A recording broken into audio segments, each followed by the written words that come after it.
তুমি এটা কি করছো? এটা গামা রং লাগাচ্ছ নাকি? হ্যাঁ, গামা রং। আচ্ছা, এটা না দিলে কি নষ্ট হয়ে যাবে নাকি? বেতগুলো নষ্ট হয়ে যায় নাকি? ভালো দেখতে হবে, মজবুত হবে, ও, এটার একটু দীর্ঘ আয়ু বাড়বে। দীর্ঘ আয়ু বাড়বে। তো তোমরা ঝড়খালি থেকে এসছো বলছো? হ্যাঁ, ঝড়খালি থেকে এসেছি। ঝড়খালি থেকে এসছো, মাসখানেক হলো এসেছো। বাহ। ওই যে তুমি বললে কোথায় একটা যেন অন্ধ্রপ্রদেশে কি একটা ক্যাম্প হয়েছিল? শেরপুর, কাগজনগর, আদিলাবাদ ডিস্ট্রিক্ট। আদিলাবাদ ডিস্ট্রিক্ট, কাগজনগর, কাগজনগর সে অন্ধ্রপ্রদেশে। অন্ধ্রপ্রদেশে, সেখানে হায়দ্রাবাদ হচ্ছে রাজধানী। রাজধানী হায়দ্রাবাদ, সেইখানে ক্যাম্প আছে, বাঙালিদের ক্যাম্প হ্যাঁ, ওই এরকম জায়গা আছে কমসে কম 25খানা গ্রাম আছে।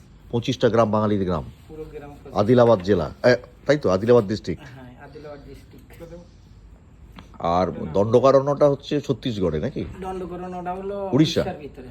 উড়িষ্যার ভিতরে। তাহলে দণ্ডকারণ্যে পাঠিয়েছিল ওই উড়িষ্যা পাঠিয়েছিল, রাজস্থানে পাঠিয়েছে, রাজস্থানে পাঠিয়েছে। কর্ণাটকে পাঠিয়েছে। রাজস্থানে কোথায় পাঠিয়েছে জানো? রাজস্থানে ওটা হলো তোমার ওই ডিগাড্ডা লাইনে। ডিগাড্ডা। ডিগাড্ডা লাইন। আচ্ছা, পঞ্চপাণ্ডবের যে বাড়িঘরগুলো আছে। হ্যাঁ। না, আর কর্ণাটকে কোথায় পাঠিয়েছে? কর্ণাটকে হলো সিন্দানুর 1 নম্বর 2 নম্বর ব্লক। সিঙ্গারনোর। সিন্দানুর। সিন্দানুর 1 নম্বর 2 নম্বর বাঙালিরা আছে। ওই জায়গায় 5খানা বাঙালি ভিলেজ। 5খানা বাঙালি ভিলেজ। তাহলে গোটা ভারতবর্ষ জুড়ে বাঙালিদেরকে পাঠিয়ে দেওয়া হয়েছিল বিভিন্ন জায়গায় শরণার্থী দেশে। শরণার্থীদের। আর পশ্চিমবঙ্গে পাঠিয়েছিল মরিচঝাপি। পশ্চিমবাংলাতে মরিচ যাবে, ওখান থেকে তো আবার রিটার্ন করছিল, সারা জায়গায় পাঠিয়ে দিয়েছে। কোথায় পাঠিয়ে, ওখানে রিটার্ন করে কোথায় যাচ্ছিল?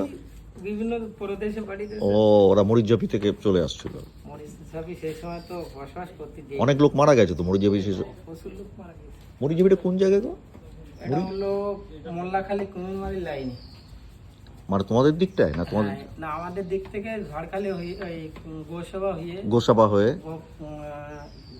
মোল্লাখালী গেলাম। মোল্লাখালী গেলাম। কুমিরমারি, কুমিরমারি থেকে মরিচ যাবে। ও, মোল্লাখালী, কুমিরমারি, মরিচঝাপি চলে। এখন মরিচঝাপি লোকজন আছে তো, ওরা না ওরা নেই? না, সেই সব নদী ভাঙনে চলে গেছে, এমনি লোকালয় বসবাস আছে। আচ্ছা, ওরাই লোকালয়ে চলে এসছে, মরিচঝাপিতে নেই। না, শুনছিলাম এই হ্যাভলক দ্বীপে বসে বসে আমারই এক নতুন বন্ধু, সে চেয়ারে রং করছে, আমি বসে বসে তার গল্প শুনছি বাঙালিদের গল্প।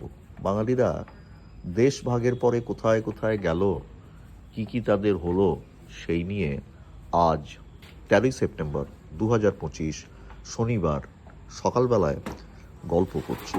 এবং যেটা সবচেয়ে বড় আমার দেখার, যে আজকে অন্তত আন্দামান দ্বীপপুঞ্জে বাঙালিদের আর্থিক অবস্থা খুব ভালো হয়ে গেছে। যারা প্রচণ্ড কষ্ট করে এখানে এসেছে